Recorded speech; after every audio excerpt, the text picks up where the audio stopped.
Back to Pin My Podfics. This is the reading of Zutopia, Chapter 9, A Meeting of Friends by Itslivybear on AO3.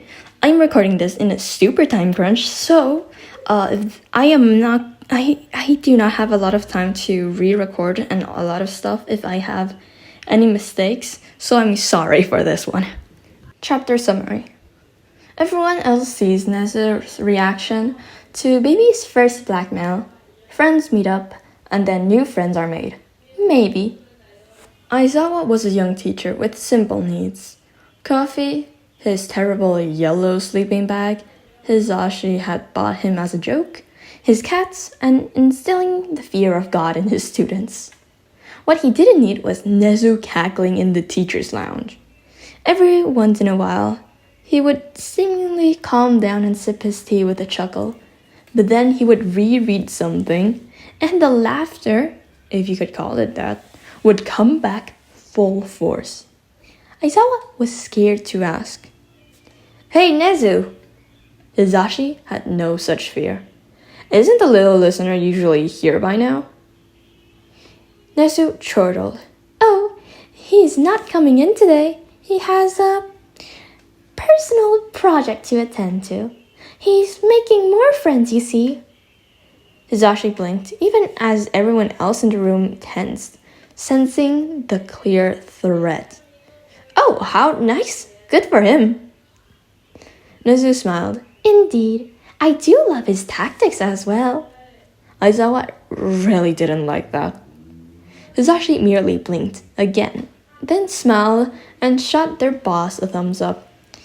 Neato. Well, I have a class to teach. Tell the little listener I miss him and hope his friendship gathering goes well." Nezu sipped his tea delicately and chuckled to himself.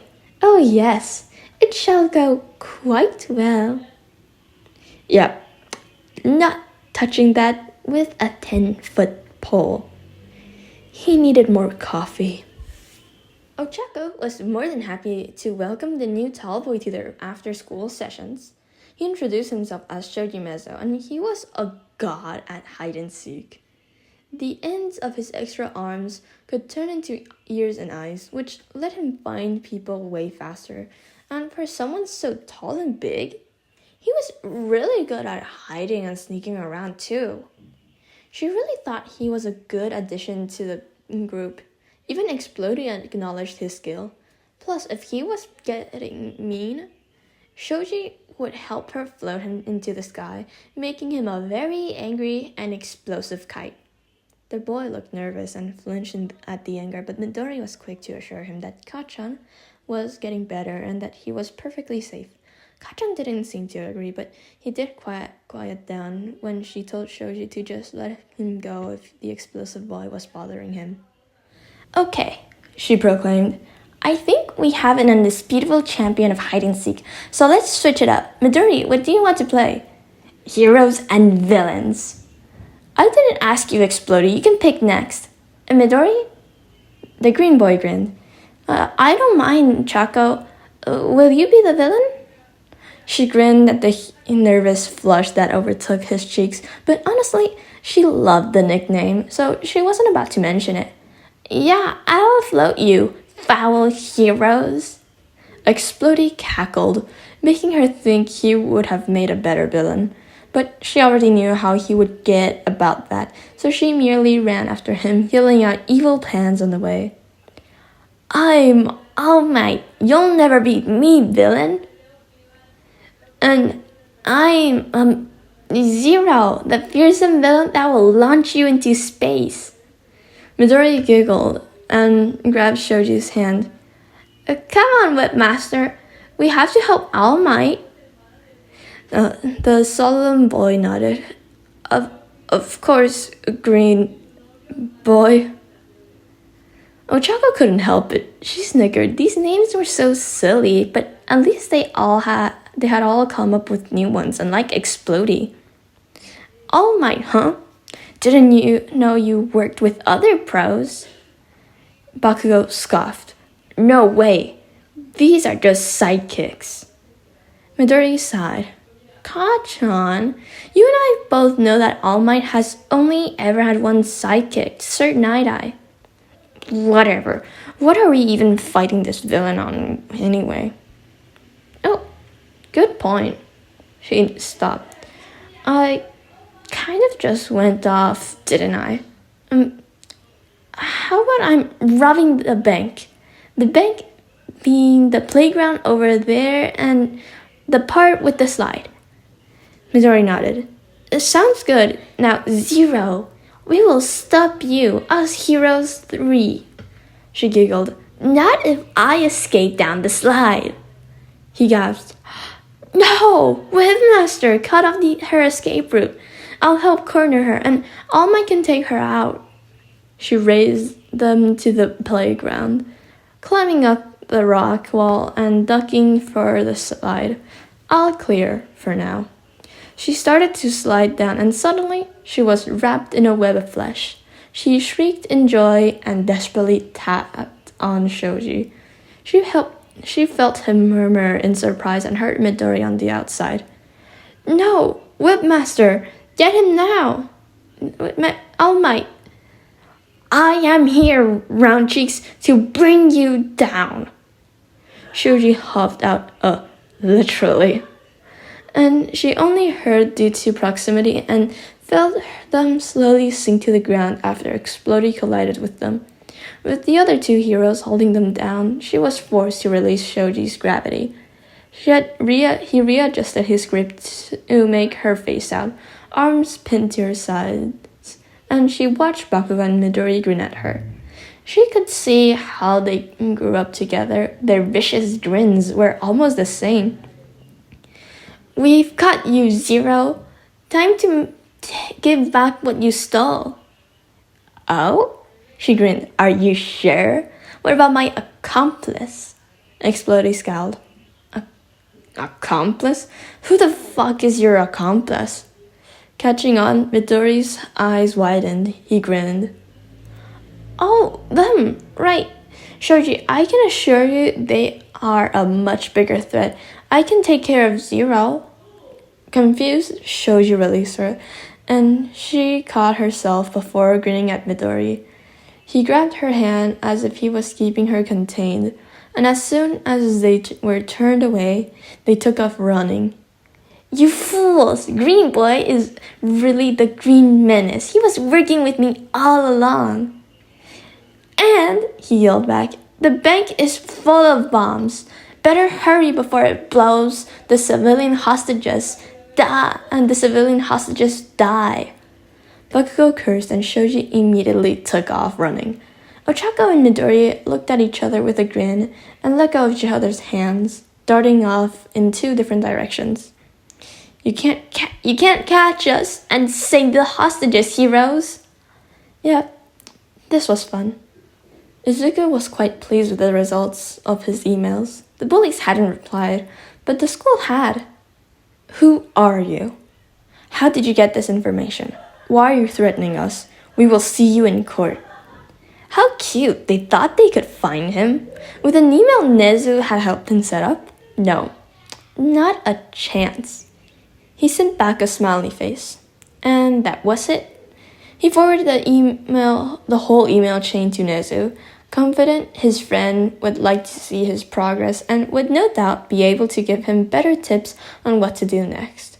Izuku was having a lot more fun with this than he thought, and Shoji had looked so much better today than before.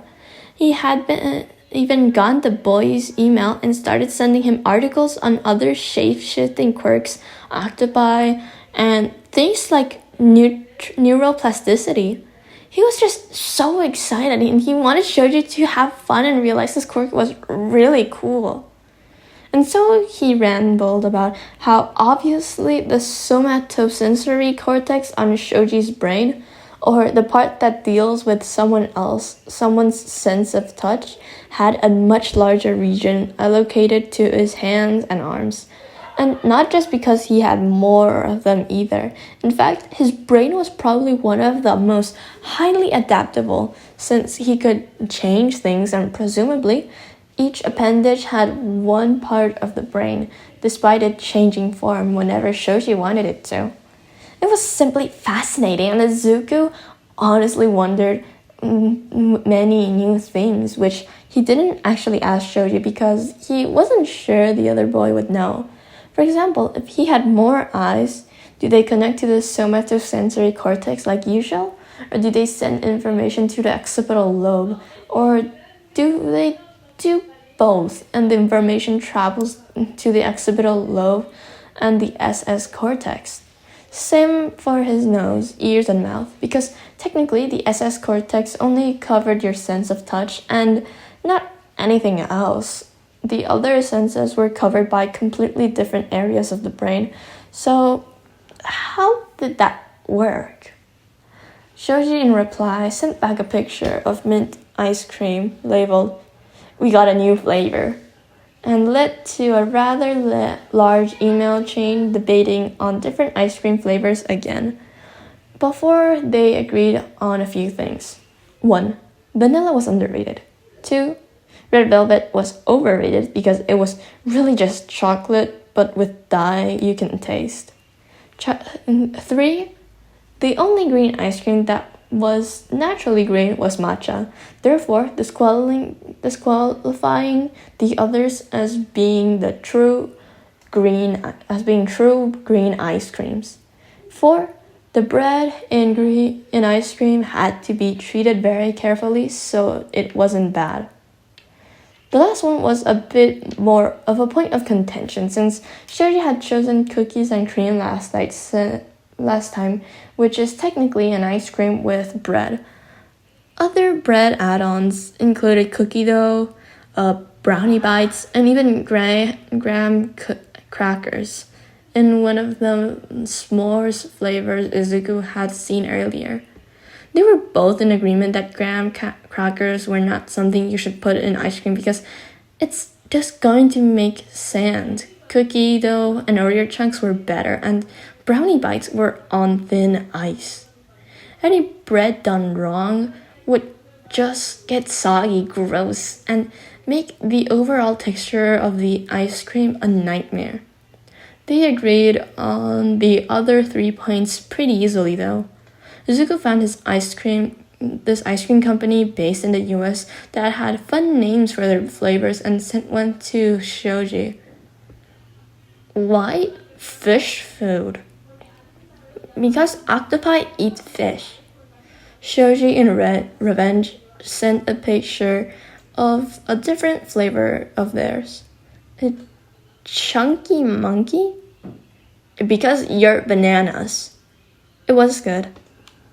It wasn't so bad being him. Sure, no one talked to him and thought he was weird, but those were the humans, and he didn't want to talk to them anyway.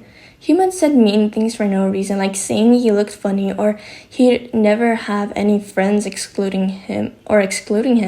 They'd call him names and he'd always be picked last for PE despite being bigger than almost everyone else. He didn't mind per se, since he didn't really like PE either. His mother loved him really and truly and let him have a pet. Like, he liked animals a lot better than humans. He didn't like talking to anything that wasn't an animal, honestly. At least, not out loud. If the kids at school would give him a chance, they'd see he was incredibly fast at typing and texting. So much so that his mom had actually gotten him a phone, just so he would feel more comfortable and have a way of communicating with people without opening his mouth. No one really liked it when he opened his mouth. His mom tried to get him to talk, but why, when they both knew sign language and he could just text her? It was better than opening your mouth and nothing coming out. He hadn't spoken in so long he wasn't certain he could. He would whisper to the animals, of course. It was quiet enough that his vocal cords didn't even vibrate, thus preventing his throat from hurting from trying to use them after so long. But it wasn't enough for them to it was enough for them to hear him. He knew. Animals were always better at listening than humans were. School was fine when the humans weren't being terrible. He was getting fine grades, the food was fine, and it wasn't a long walk from home, but it did have stray cats on the way. He liked to feed and whisper to them about his day. Sometimes he wished he could be a cat too, even if it was just a stray. They seemed to have it good. One day, he noticed another boy was feeding and whispering to the cats. He recognized him from school. His nerves almost made him run, but he had bought special treats for the cats this morning, didn't want to have to explain to his mother why he had gotten them. Best to use them. He smiled shyly as he crouched down, and the other boy glanced at him. Neither of them said anything, just feeding the cats. He liked it. At the end of it, he felt like they might have been friends. Maybe he'd see the other boy again. The rumors about him were clearly wrong. Neither of them were what they said they were. They were just quiet people who liked animals more than people.